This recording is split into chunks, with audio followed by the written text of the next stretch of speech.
So I want to pray first. I ended the other couple, or completed the other couple with prayers. But for some reason I just feel kind of like, breathing and speaking some positive, good things into, this next couple of minutes. It's going to be very brief, very quick. I want to talk about something to build on. I told you I was going to keep trying to build on,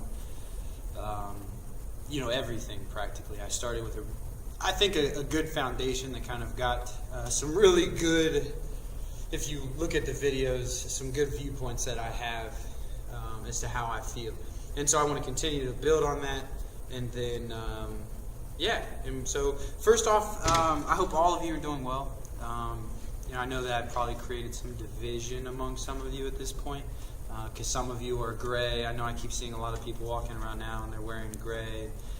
This is the Truman Show to me. This is how I relate my life at this point in my life, is like the Truman Show. And so I've known for a while now, but you kind of get used to it. I'm okay with that. No big deal. It sucks, I will tell you that much right now. But however, most people are kind of respectful of my space and so on and so forth, so I appreciate that. I built yesterday on why I was kind of against gray in America, against the blending of black and white.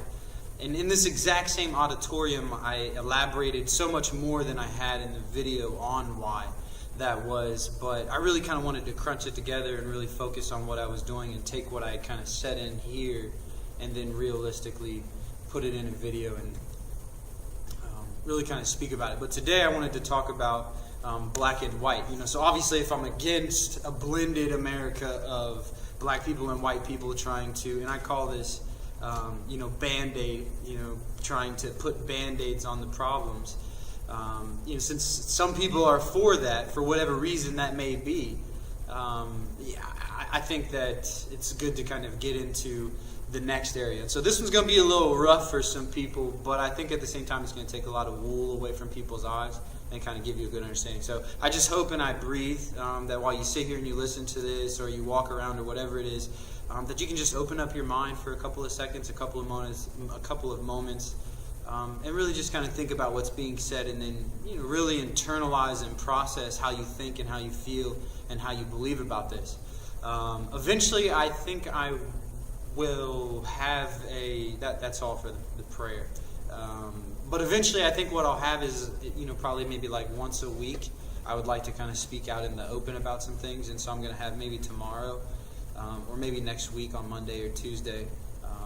There's a specific place I picked here on campus, so feel free if you're around to just walk by. You don't have to stay. I know that some people could find that problematic, to like or to follow because it could be dangerous, or you could be, hacked, or, all kinds of complications nowadays. So I'm sorry that that's the case, but welcome to my life in a sense like that. So black and white, right? I'm a strong believer, and I saw 2 soldiers today in the Army that gave me a free taco. It was really nice. I'm a strong believer in an Obama-Biden America.